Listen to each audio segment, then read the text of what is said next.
Bom Dia Cidades. Apoio Laboratório Célula Mater e Blumed Saúde.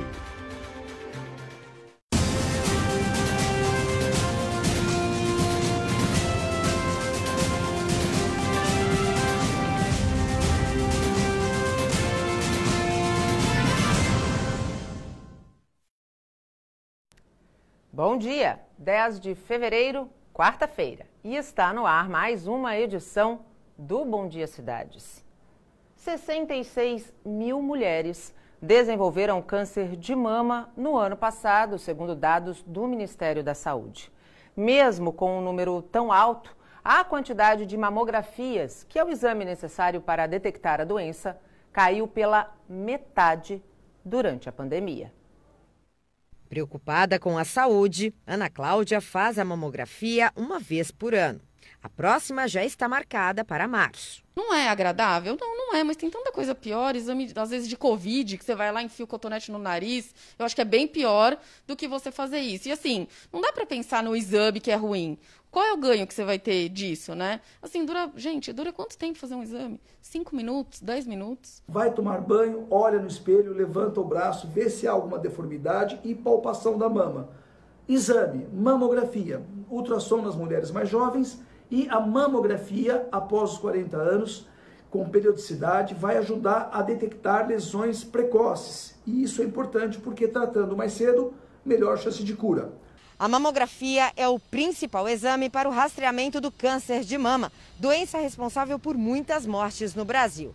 E em 2020, por conta da Covid-19, o número de mamografias realizadas no país caiu 50% em relação a 2019. O que aconteceu ano passado é que, diante da pandemia, muitas mulheres ficaram com receio de ir até os consultórios, ficaram com receio de fazer os seus exames preventivos, como, por exemplo, a mamografia, que teve uma queda de 50% em relação ao ano de 2019. Então, mulheres, o meu alerta é que para vocês não deixem agora, no ano de 2021, de fazer todos os seus exames, de colocar em dia a sua mamografia, também o seu exame de ultrassom transvaginal e outros exames ginecológicos que sejam necessários. E a Ana está sempre com os exames em dia. É um exemplo daquele velho ditado: é melhor prevenir do que remediar. Que eu acho que é importante a gente se cuidar, assim, eu tenho filho, já tive pessoas que eu conheço que tiveram problemas de saúde, né, porque eu acho que a prevenção é o melhor remédio, né, se a gente descobrir coisas cedo, câncer ou outras doenças, acho que é melhor os tratamentos, né. Olha, no caso do câncer, o diagnóstico precoce, como a gente já disse aqui diversas vezes, é o que garante a maior chance de cura. No caso do câncer de mama, diferente de outros tipos de câncer, não é possível prevenir o de mama, mas o autoexame e a mamografia são ferramentas extremamente importantes para a detecção precoce. Quanto mais cedo o câncer de mama for diagnosticado, mais chances essa mulher tem de cura e de menos intervenções dolorosas e invasivas. Vale o alerta. Estamos em tempo de Covid-19, ainda vivemos uma pandemia, mas as outras doenças e a nossa saúde não pode ser deixada de lado. E um novo estudo publicado por uma revista americana aponta que os esquizofrênicos têm quase 3 vezes mais chances de morrer de Covid-19. Para esclarecer esse dado e entender o motivo da esquizofrenia ser um agravante, eu converso agora por videoconferência com a psiquiatra Fernanda Timmermann. Doutora Fernanda, muito bom dia. Obrigada por nos atender nesta manhã. Bom dia, Nathalie. O prazer é meu. Muito obrigada pelo convite. Doutora Fernanda, qual a relação da esquizofrenia e do aumento do risco de morte por pacientes esquizofrênicos que contraem a Covid-19? O que acontece? Nathalie, esse estudo realmente é bem recente, né? Vocês pegaram um estudo que acabou de sair. É muito interessante porque a gente vem estudando a fisiopatologia da esquizofrenia já há muito tempo, né? Então, a gente já sabe que existe uma desregulação imune no paciente com esquizofrenia, né? Que ele tem já uma chance um pouco aumentada de pegar o Covid por conta dessa desregulação. Mas realmente esse estudo trouxe a questão da mortalidade, né? E especificamente o estudo não consegue dizer qual a razão do aumento da mortalidade, né? A gente consegue fazer algumas inferências. Pode ser por conta dessa desregulação imune, que o paciente fica mais suscetível a problemas pulmonares, ali aquele todo o processo do Covid em que ele fica mais vulnerável, ou pode estar relacionada à própria vulnerabilidade social do paciente que tem esquizofrenia, né? Uma questão de autocuidado, uma dificuldade maior de estar lidando ali com a máscara e com os cuidados que necessita. Mas também em relação às próprias medicações da esquizofrenia, né? Então, a gente já sabe isso de longa data, que as medicações que a gente usa para a esquizofrenia, né, principalmente as medicações mais antigas, elas têm efeitos colaterais que podem aumentar o risco do paciente ter diabetes tipo 2, obesidade, ganho de peso. Então, aumenta o risco cardiovascular, mas muito mais relacionado à medicação do que à esquizofrenia em si. Então, esse estudo, ele não conseguiu explicar para a gente com detalhes a razão, mas ele mostrou realmente, comparando com outros estudos, que esse risco é aumentado, né? Como você mesmo disse, 3 vezes mais chance de morrer.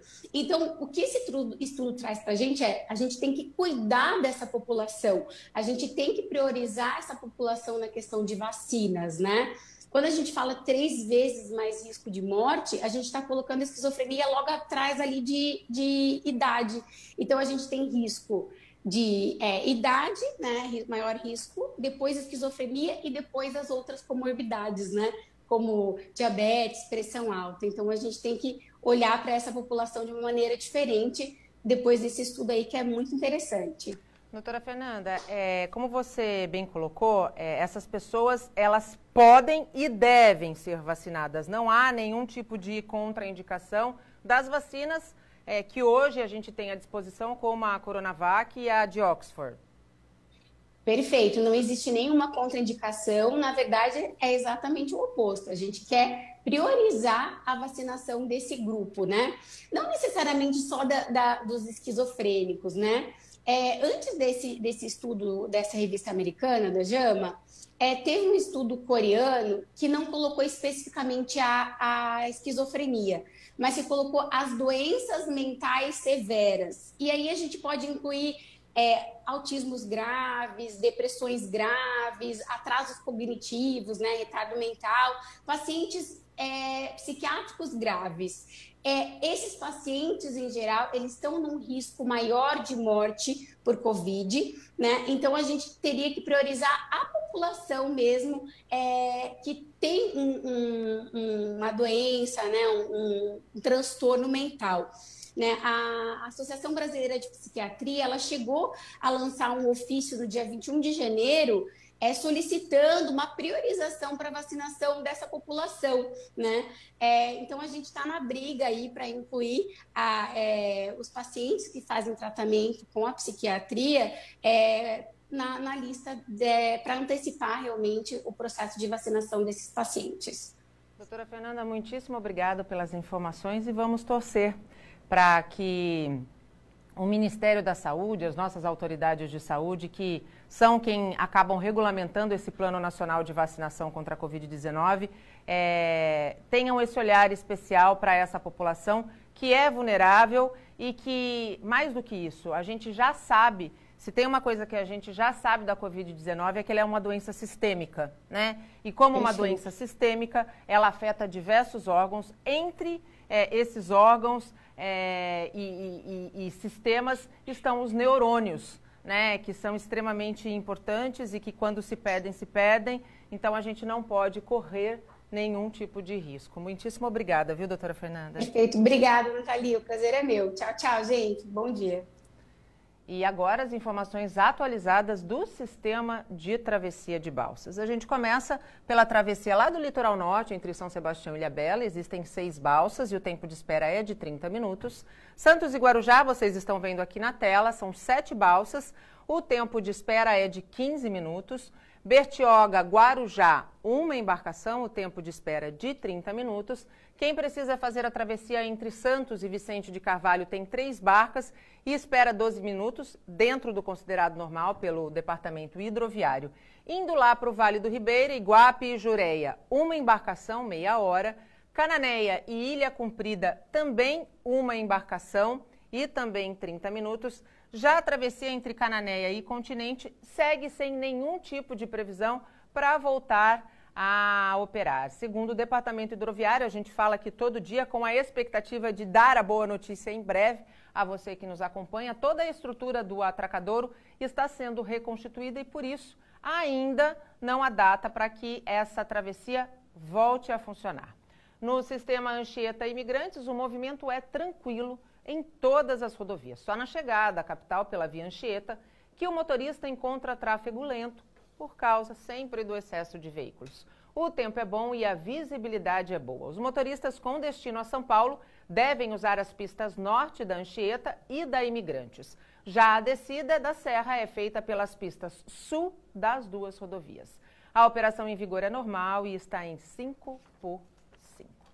E chegou a hora agora dos destaques da Hora do Santa Portal. Editor-chefe Lucas Krempel já está aqui. Bom dia, Lucas. Bom dia, Nathalie. Tudo bem? Tudo bem? Tudo certinho. Vamos atualizar como é que está a situação das famílias que perderam tudo no incêndio da Prainha. Aliás, todo verão, né? A gente vive a mesma situação. Famílias que vivem em áreas de risco, em condições subhumanas, que ainda não conseguiram ser inseridas em programas habitacionais, acabam tendo a moradia incendiada e perdem tudo. Como é que elas estão? Quantas foram no total? Já saiu uma conta? Até o momento, 70 famílias foram afetadas, né, pelo incêndio. O incêndio começou ontem no comecinho da tarde, né, por volta de 2h30, 2h40 da tarde. Alguns sites, inclusive páginas no Facebook, fizeram transmissão disso ao vivo, então todo mundo acompanhou isso no momento que começou o incêndio. As imagens são de fato impressionantes. Sim, e aí com o vento forte que estava, o fogo foi se alastrando lá e foi destruindo casa em sequência, assim, muito, muito rápido o incêndio, né? Segundo a Secretaria do Guarujá, apenas uma dessas 70 famílias, na verdade 76 famílias, a produção atualizou o número, foi para um abrigo social da Prefeitura. Todas as outras conseguiram ser remanejadas aí para a casa de parente. Mas a gente vê que, por serem habitações de madeira, inclusive, sim, né, muito próximas, muito próximas, começou em um, acaba pegando em todos, né? Exatamente, não tem como evitar, assim, você tem um curto-circuito num barraco, a chance de o fogo consumir isso rapidamente é muito grande, ainda mais com o vento que estava ontem lá, então...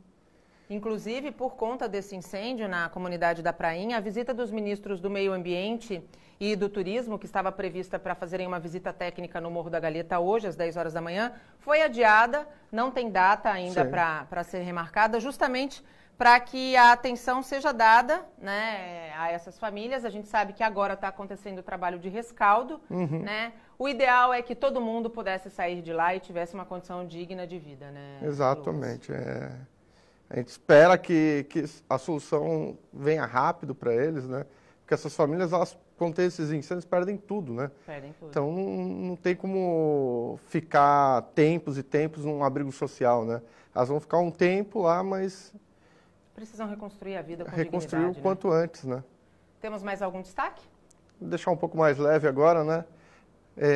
Também de Guarujá, de uma comunidade periférica lá, o Charles do Bronx, lutador de MMA, ele está muito próximo de disputar o cinturão do UFC, que é a principal organização de MMA.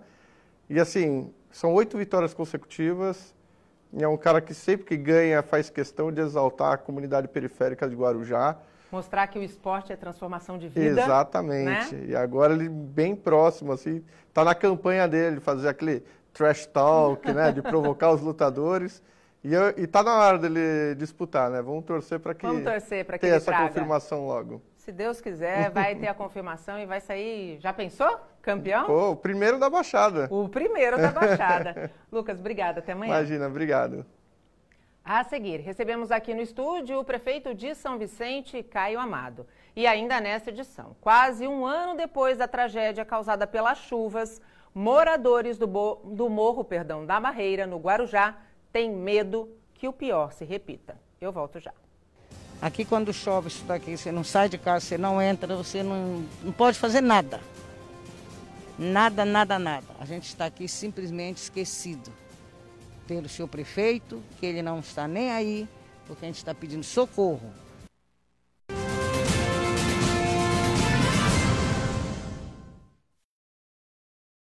A nossa onda é te ver vivendo mais e melhor. É ter você curtindo a vida, sorrindo, abraçando, beijando, se movimentando tipo uma criança e, quem sabe, surfando. A nossa onda é ser o plano de saúde que mais cresce na Baixada. E você, qual é a sua onda? Blumed Saúde. A gente surfa na onda da saúde. Caderno Regional, segunda a sexta, 7h30 da noite, na Santa Cecília TV.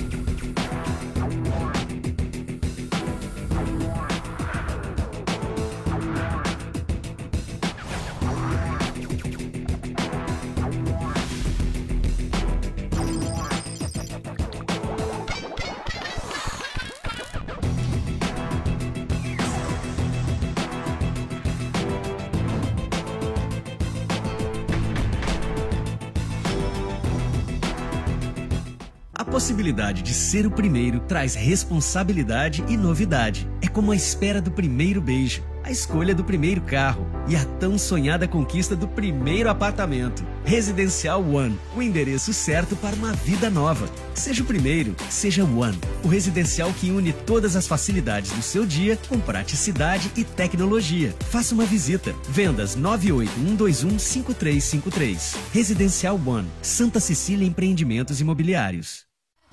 Programação especial na Santa Cecília TV. 107,7 na TV Especial. Os maiores sucessos dos artistas que marcaram época. Todo sábado, 9 da noite, você assiste um especial internacional. E no domingo, 5 da tarde, é a vez das bandas e cantores nacionais. Santa Cecília TV, a maior programação regional da sua TV. Agora, Santa Cecília TV te acompanha em qualquer lugar que você estiver. Santa Cecília Aplicativo. Toda a programação ao vivo da Santa Cecília TV e você ainda pode acompanhar as notícias do Santa Portal e ouvir a 107,7 Santa Cecília FM. Baixe agora mesmo na Play Store do seu smartphone e leve a Santa Cecília para qualquer lugar do mundo. Santa Cecília Aplicativo. Toda a qualidade e tradição agora em suas mãos.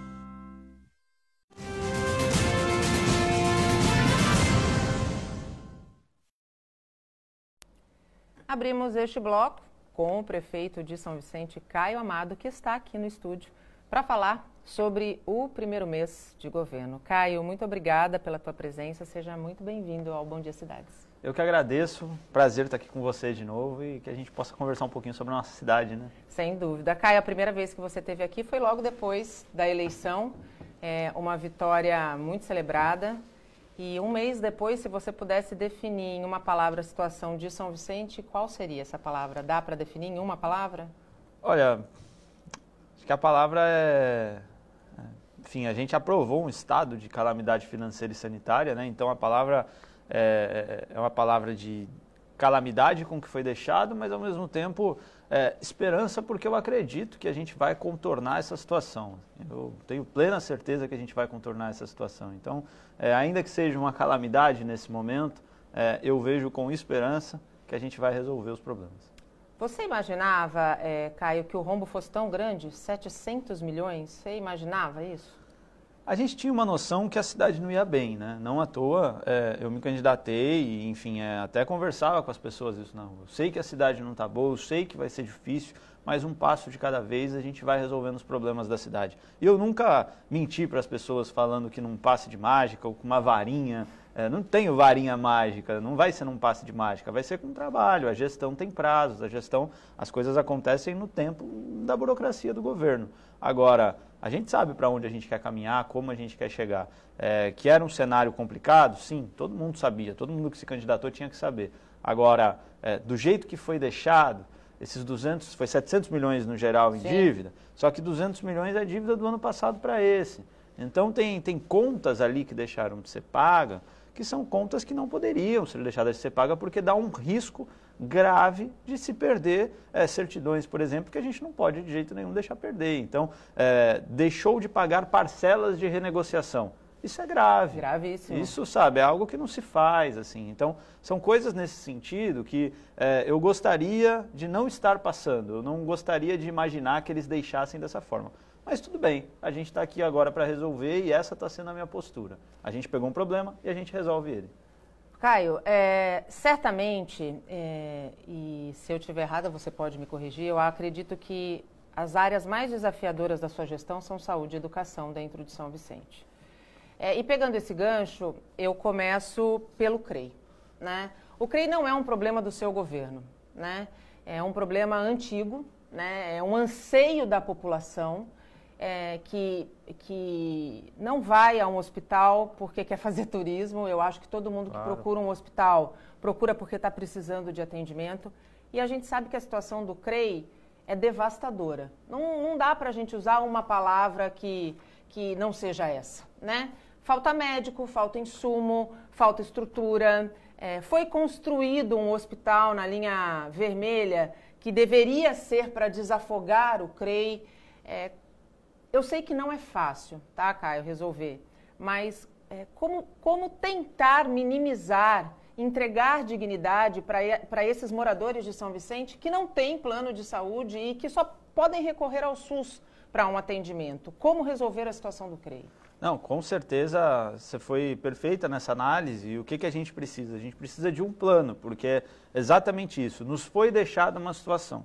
E não foi deixada uma situação agravada, como, por exemplo, um hospital sem insumos para fazer cirurgia, que foi o que a gente pegou no final do ano. De um ano para o outro, deixaram de pagar a empresa que fornecia materiais para cirurgia e a gente recebeu lá um monte de pessoas precisando operar sem material para que os profissionais pudessem fazer. Pagamos a empresa, o material voltou.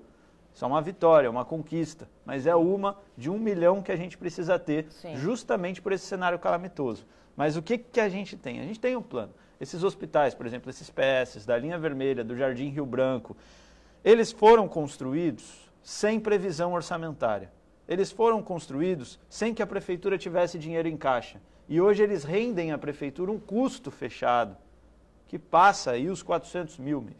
Então, são elefantes brancos hoje. Infelizmente, o que deixaram para a gente é um cenário de um hospital que subiu com a ajuda de um parceiro privado e esse parceiro privado agora cobra, porque é muito natural, ele construiu e ele cobra, só que a prefeitura nunca planejou ter recursos para abrir.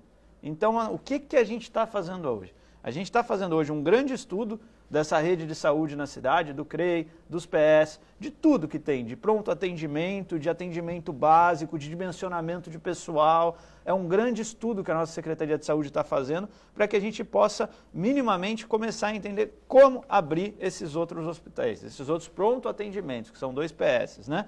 Então, esse é o primeiro passo. A gente está fazendo a nossa parte, só que no poder público, no governo, as coisas levam o seu tempo específico, né? Você tem que chamar um estudo, fazer uma análise, entender uma tabela, fazer, sabe, tem todo um trabalho de estudo para que a gente não erre, não faça errado para abrir e depois fechar. O ideal era desativar o CREI e absorver nessas novas unidades, né, Existem caminhos, de repente você fecha o CREI, as portas do CREI, por exemplo, para o atendimento, né, para esse atendimento de pronto-socorro, e abre o pronto-socorro para outro e deixa o CREI apenas para as internações, etc. e tal. Tem alguns caminhos para você fazer, e é isso que a gente está estudando, porque a gente esbarra na questão de pessoal. Pessoal é um valor que você investe para contratar pessoas. Então, se você não tem dinheiro em caixa, como foi o que nos foi deixado, não adianta. Eu vejo muitas pessoas, inclusive, que estavam no governo anterior, cobrando que a gente abra. Só que como é que você cobra que a gente abra algo se justamente o governo anterior não deixou o dinheiro em caixa e não pensou na questão do custeio, né, desses equipamentos? Então, para a gente essa realidade do CREI, ela nos angustia diariamente. Eu não gostaria de estar passando por isso, mas sendo prefeito e vendo o problema, a gente está trabalhando para equalizar isso. E a gente vai equalizar isso, se Deus quiser. É uma questão de tempo para que a gente possa justamente abrir os outros PS com cautela, com respeito ao cidadão, para que a gente não volte a cenários piores. Eu não posso deixar de perguntar para você, Caio, um caso que foi dado em primeira mão aqui pelo nosso Santa Portal, que foi da bebezinha Lorena, né?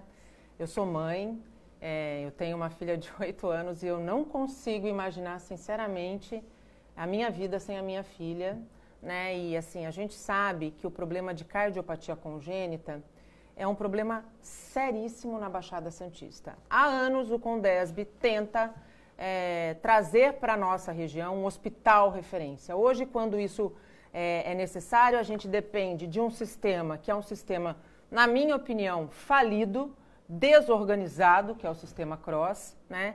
Muitas vezes essas crianças sequer têm condições de subir a serra por falta mesmo de quadro, de condição física, correndo o risco de nessa transferência acabar morrendo.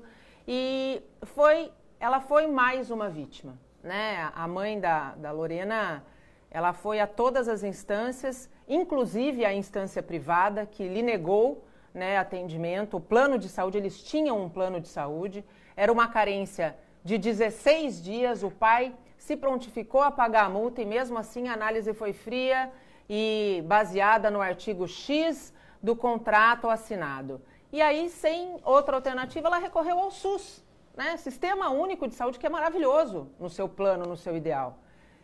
E também não conseguiu atendimento a tempo de tentar salvar a vida da filha dela, que desde que nasceu lutava pela vida, né? Quando nós fomos questionar o CROSS disse que houve um erro de preenchimento no documento por parte da prefeitura.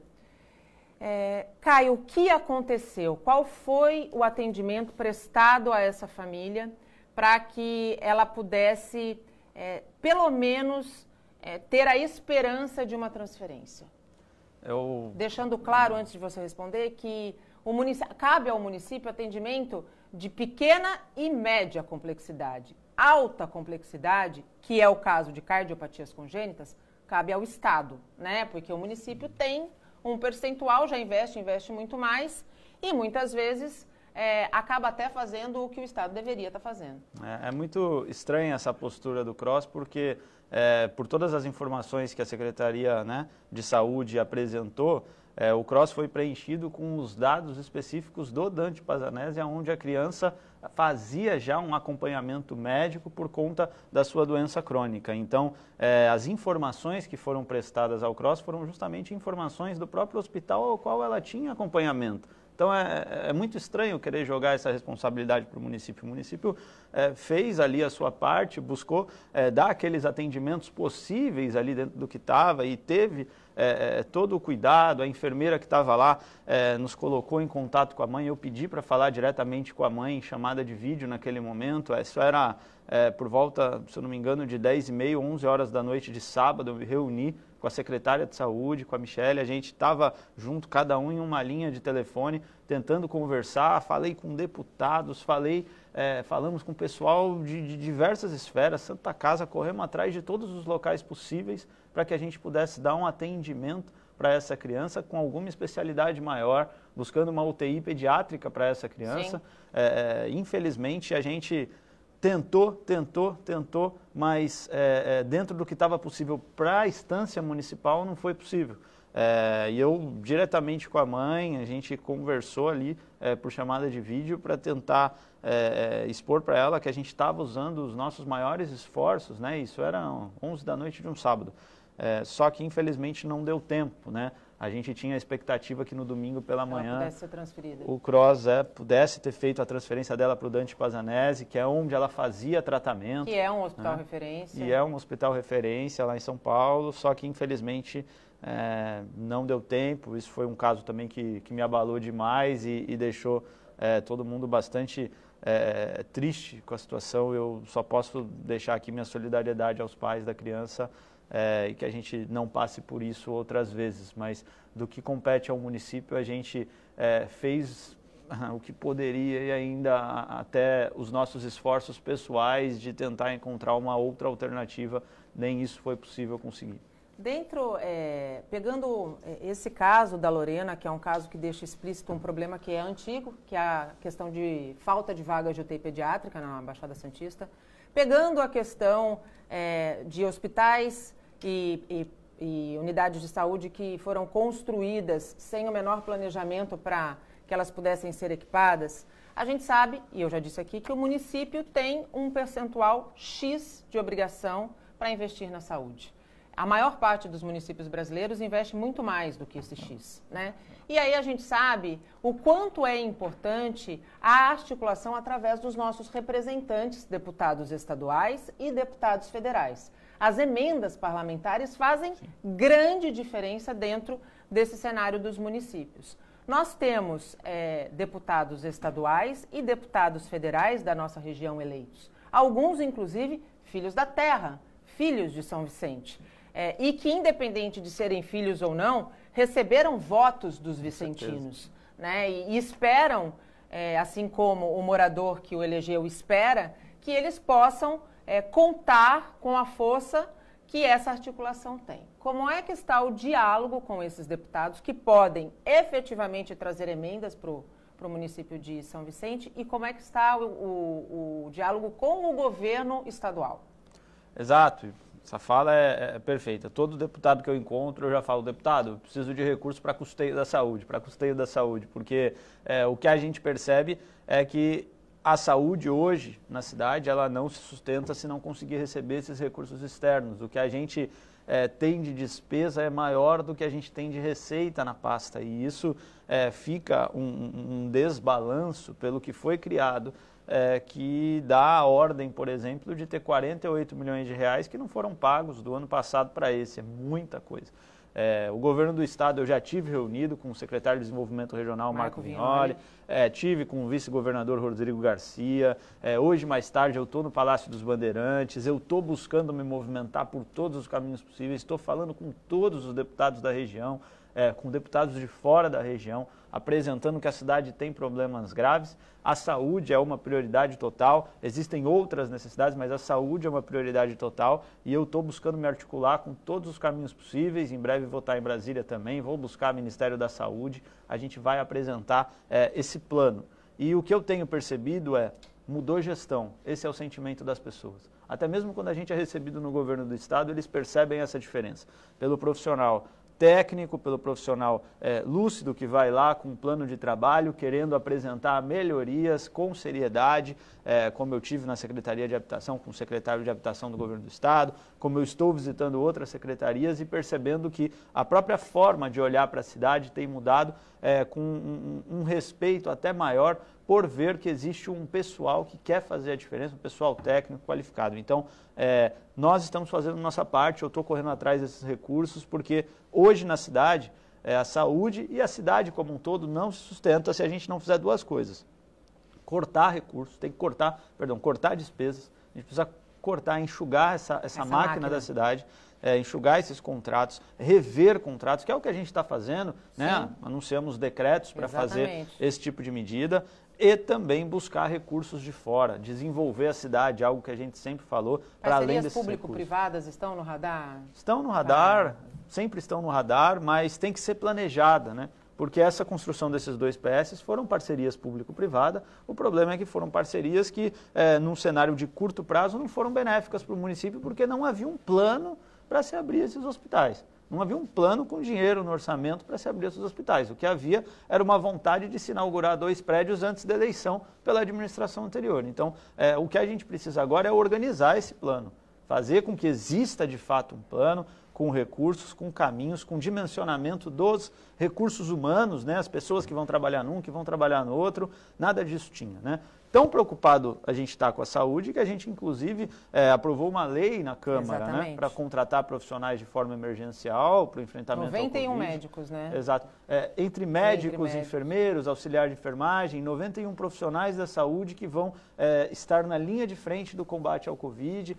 Isso é mais uma iniciativa para se organizar isso, que estava totalmente largado, solto, e a gente está organizando dentro da lei para que a gente respeite o profissional e não tenha nenhum prejuízo do ponto de vista até mesmo de ações contra a prefeitura, né? Então, são cuidados que a gente está tendo e respeitando essa questão desse momento difícil que a gente está vivendo. É uma pandemia, a gente precisa reforçar a nossa saúde e é o que a gente está fazendo. Então, essa foi uma iniciativa que a gente conseguiu aprovar na Câmara. Agradeço aos vereadores pela aprovação, porque vai ser fundamental para a gente ampliar esse time na nossa linha de frente da cidade. Embora possa parecer muito ideológico, a ideia não, né? A prática da política deveria ser, depois de eleito, o político ele não pode ser partidário e trabalhar apenas pela bandeira do partido. Ele precisa trabalhar por aquele que os elegeu, né? E a gente sabe que é na porta da prefeitura que o morador vai bater, né? Porque o morador vive na cidade, mas muitas vezes o município não tem fôlego. Saindo da saúde e indo para a educação.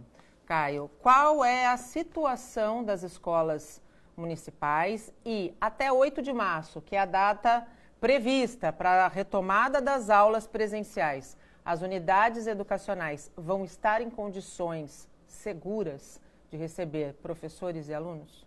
Existe um plano para a gente recuperar as escolas da nossa cidade, né?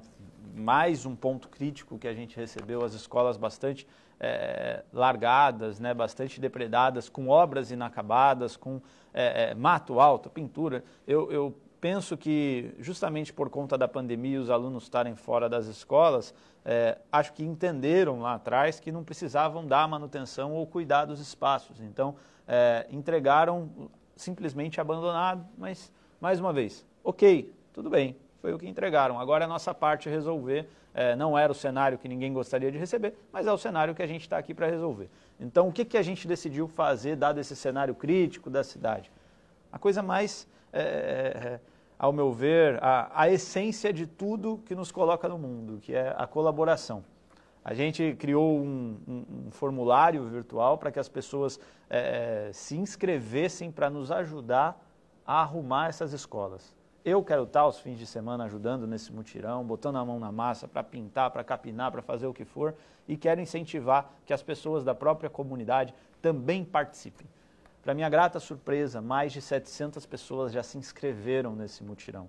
Então a gente conseguiu braços, cabeças, gente que quer fazer o bem, material, gente que quer fazer o bem pela cidade e que vai abraçar, adotar uma escola para chamar de sua e envolver a comunidade, né? Envolver sua família nisso. Se o pai, se a mãe participam de um processo como esse na escola do filho, eu tenho certeza que a gente cria um ambiente positivo, virtuoso. Onde cada um vai passar a cuidar mais um pouquinho, né, do ambiente que é um ambiente escolar e que precisa ser cuidado, sem dúvida nenhuma, com muito carinho. Quando começam os mutirões, prefeito? A expectativa é que a gente comece sem ser... na verdade, a SEDUP, a nossa Secretaria de Desenvolvimento Urbano e Obras, ela já vai iniciar esse mutirão antes de nós, para ir fazendo uma leitura das questões mais críticas, né, onde só ela pode entrar e mexer. E aí a expectativa é que a gente, na semana que vem, já consiga iniciar esse mutirão com as pessoas. Já começamos o contato via Zap com todo mundo que se inscreveu, estamos nessa fase, e aí a gente vai ter aí um conjunto de pessoas participando. Provavelmente esse mutirão ocorrerá em 15 unidades, está sendo fechado isso, mas está muito bacana ver o engajamento das pessoas. E a frase que fica para isso é: na crise, a gente sempre encontra uma oportunidade de fazer melhor. Sem dúvida. Eu acho que quem tem esse olhar sai sempre mais fortalecido, prefeito. Quando você assumiu, os salários estavam atrasados, né? Isso aí. E o servidor é quem, de fato, e é quem efetivamente faz a máquina toda funcionar, né? A folha vai ser mantida em dia? O pagamento da folha vai ser mantido em dia? Há recurso para isso, prefeito? não só a gente quitou os salários atrasados do mês anterior que foram deixados sem pagar para a gente, como a gente quitou os salários do mês. Então, esse já foi o primeiro compromisso, né? A gente não fez nenhum tipo de comunicação pública em torno disso, porque pagar salário é obrigação. Sim. Mas a gente quitou em um mês, né, fez todo o esforço possível para quitar praticamente 2 folhas, a do mês anterior que deixaram sem pagar e a do nosso. Então, o nosso compromisso é sempre manter o salário das pessoas que trabalham por nós em dia. Isso é algo que precisa acontecer, porque é inaceitável você ver ali um pai, mãe de família que trabalha para nós e não consegue ter o seu rendimento em dia. Então, isso é um compromisso, a gente sabe que tem muitas dificuldades na cidade, mas a gente tem que sempre buscar preservar o salário do trabalhador. Zeladoria é uma outra grande preocupação em São Vicente. A gente sabe que não se trata apenas de deixar a cidade bonita, também de deixar a cidade bonita, mas muitas vezes de deixar a cidade também segura. É claro que quando eu falo segura, depende muito da consciência também do próprio morador, quando a gente fala de lixo, né? Jogar lixo onde não deve, jogar lixo em canal, jogar lixo em lugares que acabam entupindo. Como é que está essa questão dos mutirões, prefeito? Nós temos um plano para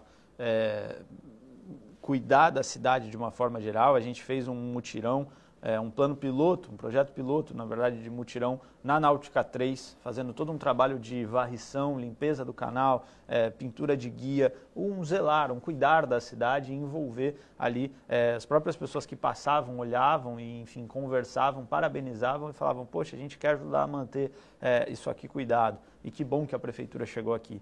Agora, era um projeto piloto, por quê?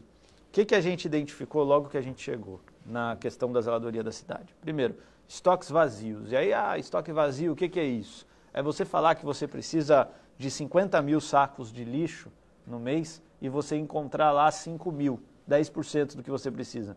É falar que você precisa de nylon, que é usado numa ação específica, e falar que tem 0.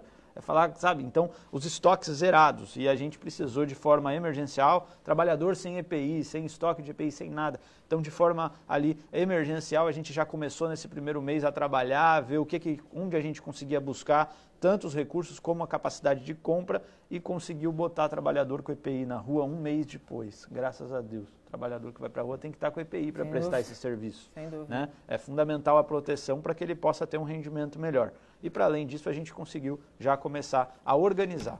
O projeto piloto que a gente usou na Náutica 3 foi justamente para a gente racionalizar esse serviço que antes era feito com muita politicagem. Manda para o bairro A, manda para o bairro B. Não, a gente precisa entender quantos homens, com quais máquinas, em quantas horas conseguem produzir tantas coisas.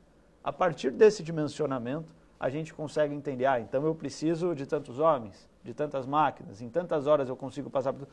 Essa é a ideia de fazer esse piloto. E a gente está buscando tratar dessa forma, para a partir daí a gente dimensionar com racionalidade o trabalho nos bairros. É fácil? Claro que não. A gente tem uma cidade gigantesca, tem um sistema complexo aí de zeladoria, mas a gente tem um plano para isso, sabe? A gente tem caminhos para isso, só precisa do tempo para conseguir encaixar o nosso jeito de trabalhar. Hoje a gente ainda está utilizando muito da estrutura que veio do governo anterior, né, que veio precária, e pagando as faturas do governo anterior que deixaram tudo atrasado. Então, um pouco das vezes da expectativa das pessoas, de que queira que a gente transforme tudo muito rápido, é importante entender que ainda preciso um pouco de paciência. É um pouco de paciência. E está acontecendo, assim. Teve um trabalho também na Gleba 2, no Rio Branco, de roçagem, de recolhimento de entulho. A gente está passando pelos bairros, mas racionalizando o serviço, dimensionando o serviço para conseguir, ao longo desses anos, prestar um serviço melhor. A gente está chegando no finalzinho da entrevista, Caio. Eu me lembro muito bem quando o prefeito de Cubatão, Ademar Oliveira, foi eleito para o seu primeiro mandato. E ele pegou uma Cubatão destruída, né? E eu fui a primeira jornalista a entrevistá-lo ao vivo, né? E a única coisa que para mim ficou claro ali é que ele gostaria de, ao fim de 4 anos, ter a certeza de que o cubatense voltou a ter orgulho de Cubatão, né?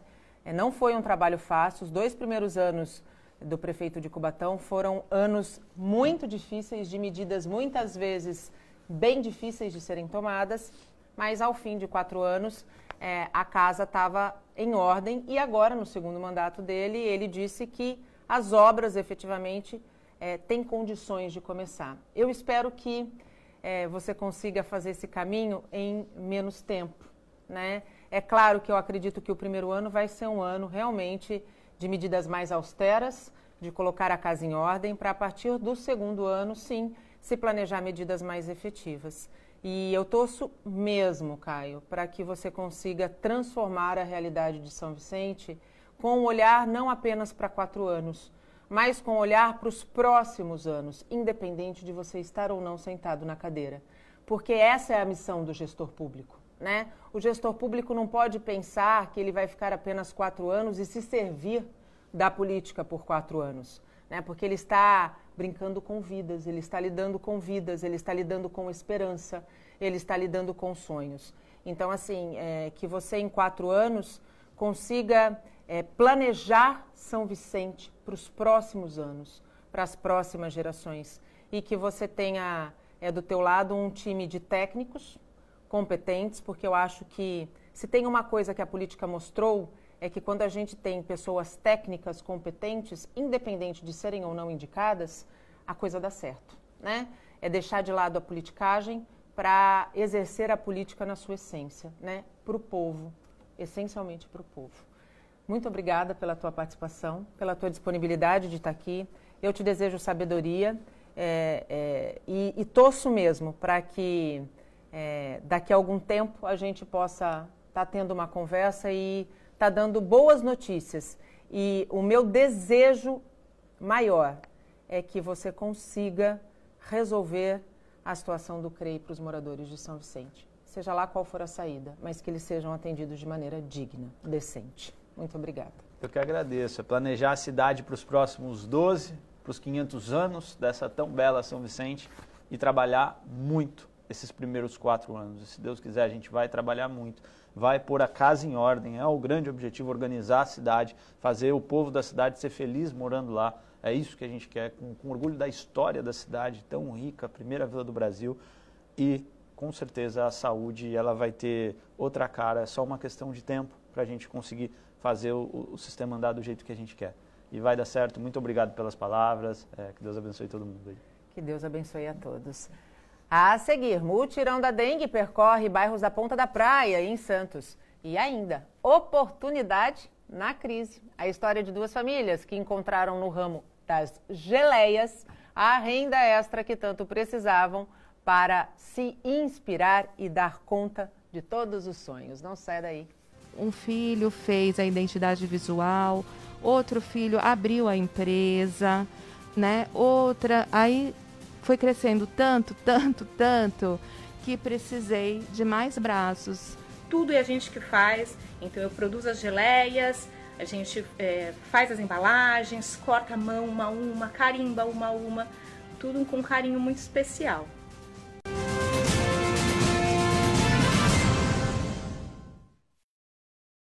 Muita gente acha que 2020 simplesmente não existiu.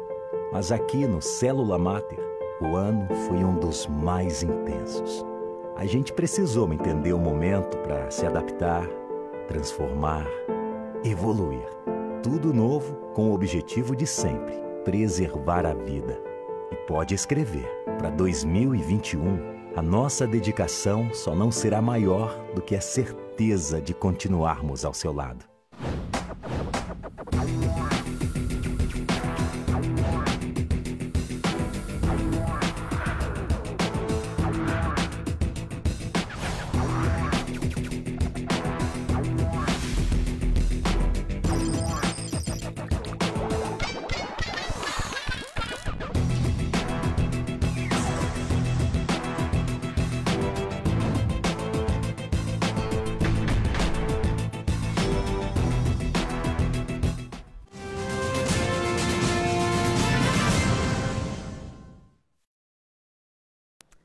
Estamos de volta, agora são 8 horas e 51 minutos e chegamos ao último bloco do Bom Dia Cidades.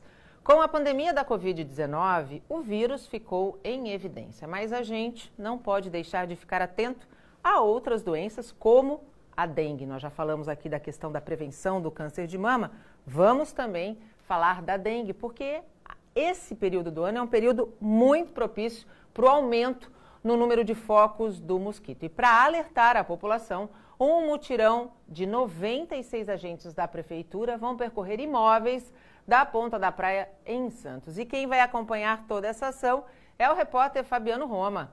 Bom dia, Fabiano. Mutirões assim não previnem apenas a dengue, mas como a zika e o chikungunya também, né? Exatamente, Nathalie, bom dia para você, bom dia para quem está ligado com a gente aqui na Santa Cecília TV. Mutirões assim, Nathalie, previnem a dengue, a zika, a chikungunya, são necessários porque essas doenças não pararam de acontecer.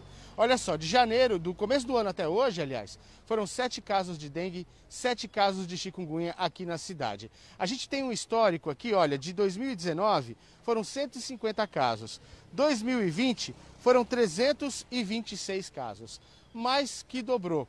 Quando a gente fala que até agora foram só 7 casos de dengue e de chikungunya, pode passar a impressão que está tudo bem, está tudo tranquilo, mas não é bem assim. Tanto que são necessárias ações preventivas, como o mutirão, como você mesma disse, Nathalie, com 96 agentes. Quem está aqui comigo é a Letícia Schleder, que é chefe de seção do controle de endemias, né?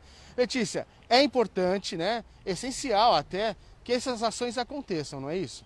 Isso, bom dia. A gente está aqui hoje com o mutirão. Ele é uma ação de intensificação do controle de vetor. Diariamente a gente já tem feito casa a casa com os nossos agentes. A importância desse mutirão, ela é baseada em indicadores. Então a gente tem casos suspeitos que chegam da vigilância, casos confirmados e as armadilhas que indicam o aumento do número de fêmeas adultas do Aedes. Então hoje a Ponta da Praia acontece exatamente por conta desses indicadores, marcando a necessidade de uma intensificação. Tá? A gente já vive uma pandemia, não podemos entrar numa epidemia de dengue, zika ou chikungunya, o que pode acarretar na sobrecarga do sistema de saúde. Então a importância desses mutirões, que a população receba o nosso agente, que eles vão estar uniformizados, crachá, colete, para a gente fazer o controle do Aedes. De máscara também é importante, exatamente, né? Lembrando que todos seguindo o protocolo da OMS, máscara, fazendo distanciamento e usando o álcool gel de uma casa para outra.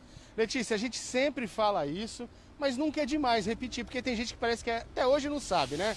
Quais são os cuidadinhos ali que tem que tomar para o mosquito não proliferar? Exatamente. E é importante lembrar que hoje em dia as pessoas estão mais dentro de casa. E é importante que a gente faça o nosso dever. Então são aquelas coisas simples. Colocar a tela no ralo, limpar sempre a bandeja da geladeira que fica atrás, a gente nem percebe que acumula água ali, né? Quem tem cachorro vai colocando água e passa 1, 2 semanas aquela água parada do cachorro. Sempre fazer a limpeza das bordas com buchinha. E aquele vasinho de planta típico, né? Que a gente vai colocando a aguinha todo dia e vai acumulando. Então fazer produtos alternativos que a gente tem em casa para fazer esse controle de criadouro, como o sal grosso ou o cloro. Tá certo, Letícia, muito obrigado pelas suas informações. Eu sei que você vai ter bastante trabalho hoje, tem muita casa para visitar, né? Sim. A gente vai encerrando por aqui, Nathalie, com esse recado, né? Vamos ficar de olho, porque a dengue tá aí. Não dá para esquecer, não é isso, Nathalie? Com você. Fabiano, tá aí, não dá para esquecer. E nós não podemos perder a guerra para um mosquitinho tão pequeno. Muito obrigada, viu? Bom trabalho. Quase um ano depois da tragédia causada pelo temporal que atingiu a região em março do ano passado, o Morro da Barreira, no Guarujá, ainda não dorme. As obras, que custaram mais de 16 milhões de reais, não foram suficientes para resolver os problemas.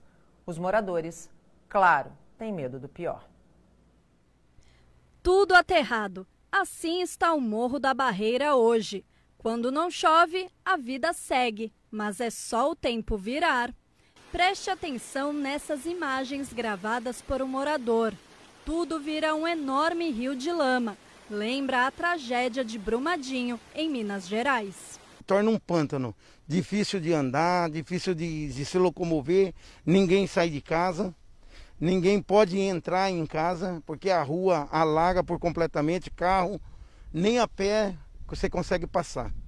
O caminhoneiro foi um dos que ajudaram a resgatar as vítimas na tragédia em março do ano passado. Foi neste ponto em que aconteceu o deslizamento onde 23 pessoas morreram. Aqui onde estamos existiam diversas casas. A prefeitura chegou a fazer um serviço de limpeza e retirada de materiais do morro, que custou 16 milhões. Mas segundo os moradores, mesmo após a conclusão da obra, a situação só piorou. Para nós não resolveu em nada. E eles deram amenizada no morro, mas se tornou ainda mais perigoso, porque da forma que está vendo, nós estamos anunciando uma nova tragédia. A minha casa hoje está com um problema muito grande, porque ela nunca encheu. Nem chuvas que tinha enorme aqui, nunca encheu. Hoje, pela pouca chuva que cai, ela enche de água, porque a água vem, desce do morro, desce da valeta que foi feito pela Terracom, pelo prejuízo que eles deixaram para nós aqui. Não temos mais o pouco saneamento básico que a gente tinha, não tem mais para onde ir. Nenhuma sujeira. Aqui quando chove isso daqui, você não sai de casa, você não entra, você não pode fazer nada. Nada, nada, nada. A gente está aqui simplesmente esquecido. Para que a água não acumule próximo às casas, quem trabalha é a própria população. Toda vez que chove, esta oficina fica cheia de lama. Um problema e tanto para o João. Tá difícil trabalhar, mas eu tô trabalhando, porque a gente tem que trabalhar, ainda mais com essa epidemia aí, tá complicado. A gente tentou de todas as formas falar com o prefeito, falei com o José Nilton, o doidão, que é o presidente da Câmara, eu mesmo falei pessoalmente, não compareceram, não deram resposta. O rapaz que é dono da oficina ali chamou um encarregado do Terracom, tiveram aqui, falaram que tinham que fazer um novo planejamento para poder, porque não havia verba, a prefeitura não havia verba para terminar ou solidificar, e eles não poderiam fazer nada sem verba da prefeitura. Eu acredito que verba deveria ter, porque o que eles tiraram de material, não barro, pedra daqui, era caminhões e caminhões dia e noite. Entendeu? Acho que dinheiro tem. Cansados, os moradores tentam se organizar para cobrar soluções. Fizeram um baixo-assinado que já conta com bastante adesão. Já tínhamos anunciado a outra tragédia na Defesa Civil, na página da Prefeitura, na página do prefeito Suma, que estava por acontecer e eles não deram ouvido. Quando aconteceu, que eles vieram dizer, né? Nossa, isso é uma tragédia da natureza. Mas já estava anunciado pelos moradores que estava em risco a barreira. Em nota, a Prefeitura disse que os serviços de limpeza no Morro da Barreira do João Guarda já foram concluídos e que na época da tragédia solicitou ao governo federal 77 milhões de reais, mas que só recebeu 20,5 milhões. 17 milhões foram usados para limpeza e remoção de sedimentos, resultado do deslizamento de encostas nos morros da Barreira, Vila Baiana, Engenho e Cachoeira. Os 3 milhões e meio que sobraram foram usados para limpeza de vias públicas, restauração de unidades de saúde deterioradas pelos impactos da chuva e remoção do entulho de casas que desabaram. A administração aguarda a liberação do restante do dinheiro. Enquanto isso, a Defesa Civil segue monitorando a área. E me desculpem, tenho muito respeito por todos os funcionários da Defesa Civil, monitorando e ajoelhados no milho, rezando para que um novo temporal não atinja Guarujá. Vamos deixar uma coisa clara. Pedir não significa que vai receber, né? A gente está falando de 365 dias e de um período que a gente sabe que vai chover e que vai chover forte. E que a natureza vai seguir mostrando a sua força. Não dá para justificar a força da natureza na tragédia onde várias pessoas morreram. Está na hora da gente entender que, primeiro, não é problema do atual governo, mas permitiram que pessoas morassem na Barreira do João Guarda, né? Se não tiraram essas pessoas, é preciso que elas tenham uma moradia digna e um lugar seguro para viver. Agora vou pedir atenção aos nossos deputados federais. Temos dois, Rosana Valle e Júnior Bozella. Aliás, a nossa deputada federal Rosana Valle tem um ótimo diálogo, uma ótima interlocução com o governo federal. Tanto que no final do ano passado conseguiu a liberação de 30 milhões de reais para o turismo. Se estão pendentes a liberação de pelo menos 42 milhões de reais, deputada, a senhora que tem um olhar tão, mas tão especial para toda a nossa região, faça a interlocução com o ministério que for necessário para que essa verba chegue ao Guarujá. para que a prefeitura possa dar cabo das obras e garantir que uma nova tragédia não aconteça. Cuidar do turismo é muito importante, mas antes de cuidar do turismo, é preciso cuidar de gente que está nas cidades e que precisa de muito, mas muito respeito de todas as autoridades. Vamos seguir Defesa Civil monitorando e rezando para que o pior não aconteça. Infelizmente, Juliana está aqui no meu ponto dizendo que eu estourei o jornal já em 2 minutos. Então, a matéria das geleias, que vocês viram um trechinho, uma palhinha na passagem de bloco, fica para amanhã. Prometo que vocês não vão se arrepender. O Bom Dia Cidades desta quarta-feira fica por aqui. Às 7h30 da noite tem o resumo das notícias do dia no Caderno Regional. E ao longo de todo o dia, você fica bem informado com as principais notícias da nossa região, do Brasil e do mundo no Santa Portal. Tchau!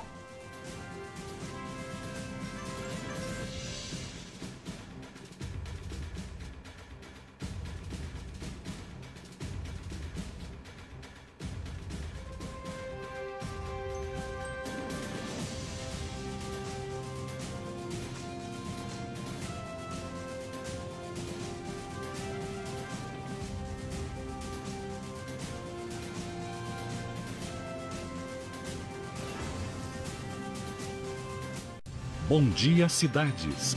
Apoio Laboratório Célula Mater e Blumed Saúde.